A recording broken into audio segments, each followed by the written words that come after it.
el segundo de los trazos, de los 4 trazos que vamos a hacer en este plano de taller. Vamos a hacer un acercamiento y lo primero que siempre se tiene que tomar en cuenta es los datos. Prácticamente todo está igual, nada más aquí está especificado entre paréntesis que son los datos de arreglo general, y esas iniciales son las que están siendo utilizadas al principio del nombre del plano, que es lo único que cambia del resto, y lo que sería bueno, aquí en realidad debería ser una A. ¿De veras? Sí, pero no hay tanta bronca. Entonces vamos con las notas generales, si quieres. Sí. En ellas podemos distinguir básicamente cuáles son los códigos de construcción, si ese código se aplicó en el diseño y en la construcción. En este caso estamos diciendo que es ASME sección 8, división 1. Que es el libro en el cual está basado prácticamente el libro de McJesse, que es donde sacamos las bridas, y hay también fórmulas para calcular los recipientes, qué espesor necesitan, de acuerdo al esfuerzo que pueden soportar los materiales. Que cada uno tiene su esfuerzo propio. Y la otra es las notas. En la número 4 se identifican los barrenos de la vida que quedarán simétricamente distribuidos, como dijimos en la nota principal, y sin coincidir con ellos. Sale. Y la quinta dice que hay superficies maquinadas y conexiones roscadas que se protegerán con un material antioxidante. Tiene un objetivo de que se protejan porque la corrosión de las superficies pudiera obligar que cuando esté en operación el equipo hubiera fugas. Entonces hay que protegerlas. No solo maquinar, sino proteger. Ok, entonces dice también que hay que protegerse las bridas con tapas de maderas antes de embarcar. Es una cosa que más bien se tiene que tomar en cuenta nada más para la transportación hacia donde va a quedar instalado el equipo. Una vez que está instalado, pues esas tapas de madera se retiran y ya se conecta a lo que se tenga que conectar. Sin duda, vuelven a tener cuidado que las superficies que se maquinaron o de asiento de empaques se necesitan proteger porque un golpe originaría una fuga. Ok, entonces dice que ninguna boquilla deberá caer en cordones de soldadura. Es una recomendación práctica porque todos tenemos que pensar que la soldadura es un equivalente al material base, pero si no es una soldadura radiografiada, ¿se acuerdan? Si se radiografía o no radiografía o simplemente nomás se soldó, la calidad de la soldadura estaría cuestionable. Entonces, cuando hay una soldadura que cae donde está una boquilla, habrá que hacer un tratamiento de ver que la soldadura esté perfectamente bien y no vaya a haber una fuga. Ok. Dice, la fabricación y aceptación del equipo será sujeta a inspección por representantes del cliente. Bueno, eso es normal. Sí, es un proceso normal. El cliente tiene que mandar su propio representante a decir que está en la especificación adecuada, que de hecho es una de las cosas que te estás dedicando ya últimamente. La fabricación deberá basarse en las cotas del sistema métrico decimal. La número 10 dice unidades requeridas. Nada más se refiere a unidades, es cuántos equipos de este tipo se van a hacer, nada más es uno. La número 11 dice el acabado de la cara de las bridas y los stub ends será 125 RMS. Sí, hablando de los stub ends, son las partes de la conexión. Cuando se utiliza un material de acero inoxidable, el cuerpo se hace de placa o de tubo, pero los stub ends no se hace toda la brida de inoxidable y donde está sino que se utiliza un elemento delgado y eso le llaman stub, como si fuera una extensión del cuello. Sí, de hecho, la parte de empaque. Fue creo que en un video de las bridas, cuando las hicimos, los stub ends estaban ahí representados y de hecho lo vamos a ver en un dibujo más adelante. ¿Y 125 RMS qué es? Es el terminado del maquinado que le estamos pidiendo a la hora que se haga para que el empaque selle perfectamente. Okay. Si hay algunos empaques zonas de empaque que se hacen hasta 65 RMS, o sea, todavía más fino, pero cuando se utilizan empaques que son de metal puro. Entonces es un término tiene que ser muy perfecto. Similar al de maquinado, pues. Sí. Entonces ya la última dice, todas las partes internas y externas de acero inoxidable serán pasivadas y descontaminadas con una solución pasivadora después de haber sido probadas.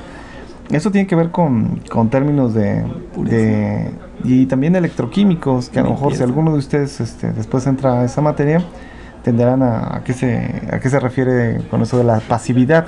No es ningún término raro, no se apuren. Sino que tiene que ver con la capacidad que tiene el material para intercambiar electrones y que eventualmente eso pudiera generar un problema de corrosión.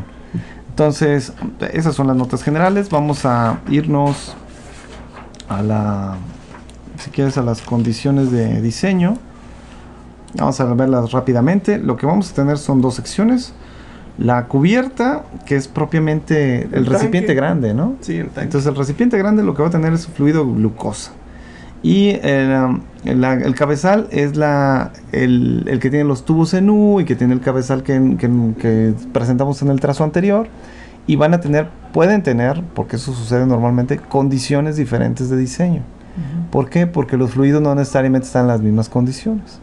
Entonces lo que tienen primero es especificado es la densidad probablemente del fluido, ¿no?, que están manejando. Entonces está reportado en gramos por centímetro cúbico. La presión de diseño, donde aparentemente el recipiente de glucosa no está presurizado. No así el cabezal, que sí está manejando 3 kilogramos fuerza. Hay que definir la presión. Se puede definir en kilogramos por centímetro cuadrado, pero no piensen en kilogramos fuerza, sino no kilogramos de unidad de masa, sino son kilogramos fuerza, es una unidad de presión, que tiene entre paréntesis el equivalente en libras por pulgada cuadrada, que son también libras fuerza, 43, y también viene una presión de prueba. La presión de prueba es incluso mayor que la de diseño, y lo que se utiliza normalmente para hacer esa una vez y media la presión de diseño, y a veces si estás de acuerdo con el código de la última edición, habla de 1.3 veces la presión de diseño. Bien. Pero las condiciones de fabricación son diferentes. O sea, son más es la misma de la prueba hidrostática. Sí, ¿no? Sí. Entonces, normalmente esa presión de prueba vemos que no haya fugas. Sí, lo que se hace es llenar el equipo con agua. Se verifica de esa forma, si no está escurriendo el agua, que no haya fugas, pero también se está haciendo lo de la prueba, la presión de prueba, o sea, que el equipo resiste la presión a la cual fue diseñado e incluso más. Sí. Entonces hay otros términos: presión de operación, como ya lo decimos, atmosférico del lado de glucosa, 3 kilogramos por centímetro cuadrado del lado del cabezal. Estas iniciales MAWP. Eso significa en inglés la presión máxima de trabajo. Ok, que también son 3 kilogramos. Ahí temperatura de diseño está calientito, 150 grados centígrados lo están considerando, pero la temperatura de la prueba, como dijimos que va a ser con agua, es a temperatura ambiente. La temperatura promedio de operación, el cabezal va a estar un poquito caliente y la glucosa va a estar a 60 grados centígrados. De hecho, este equipo se utiliza para calentar la glucosa, Sí, ¿no? Porque si no, no la podrían manejar a través de las bombas. Sí, la glucosa tiene que estar calientita para que pueda fluir. ¿Sabe? Tipo de prueba, pues ya lo habíamos mencionado, hidrostática, es decir, llenar el equipo de agua, y estática porque no se mueve esa agua, se queda ahí, nada más lo llena.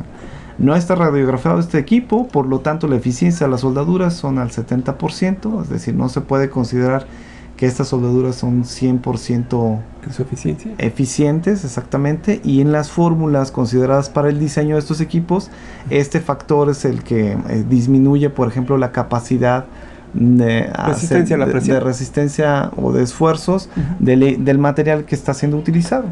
Entonces, no hay relevo de esfuerzos.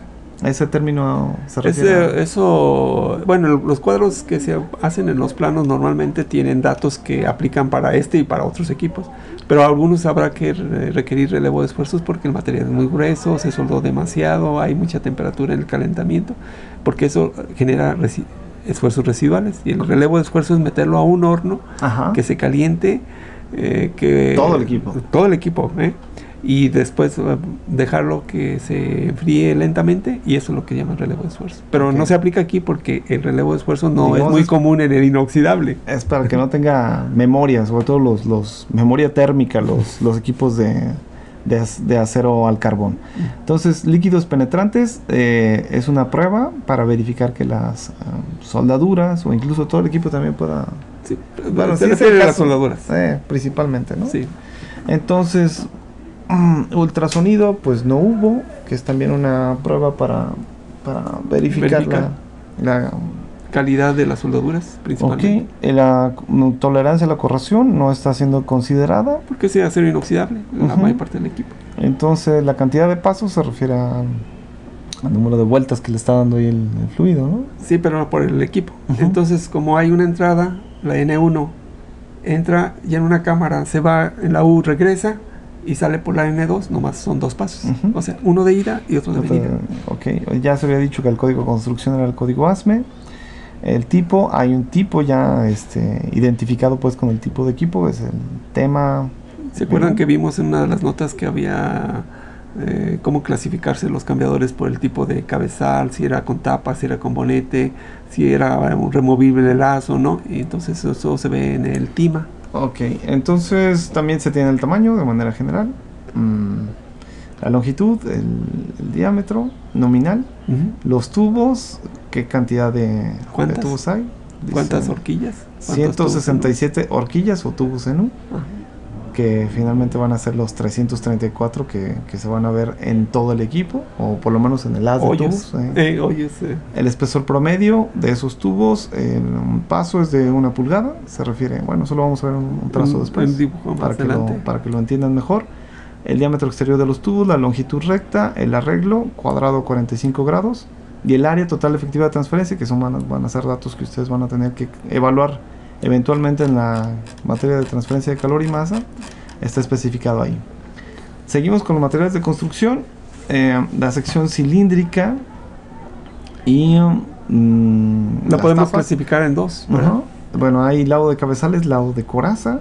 Entiéndase siempre que el lado de coraza es precisamente lado de cubierta, el lado de donde está la glucosa, y el lado de los cabezales es donde está el agua que va a ser utilizada para calentar esa glucosa. Entonces tenemos ese A240 TP316, un material de acero inoxidable, y lo pueden identificar con esa terminación 316, siempre va a ser inoxidable. Las tapas también son del mismo material. Las placas deflectoras, esas son... Es la parte que va a dividir los flujos en el lado de cabezal.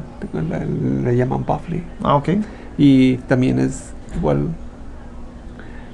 no, son las placas que van dentro físicamente. Esas partes son los soportes del haz de tubos.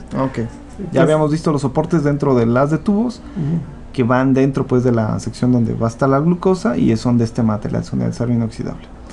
Bridas de la unidad son de acero al carbón, pero con recubrimientos de acero inoxidable. Las bridas principales, ¿verdad? Los empaques es importante especificarlos, o que tengan las condiciones tanto de que no afecten al material como de resistencia mecánica, así que eso es un detalle muy importante. No pueden instalar cualquier empaque, tiene que haber diseño detrás de esa selección.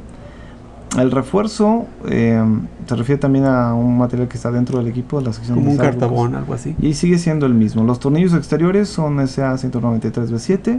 Las tuercas exteriores también se especifica qué material tienen que ser. Los tubos son SA241 típico 316, que son inoxidables, espejos también. Orejas de levantes, otro inoxidable que es el 304. Varillas conectoras 316, insisto. Ubiquen ese número y sabrán que es acero inoxidable.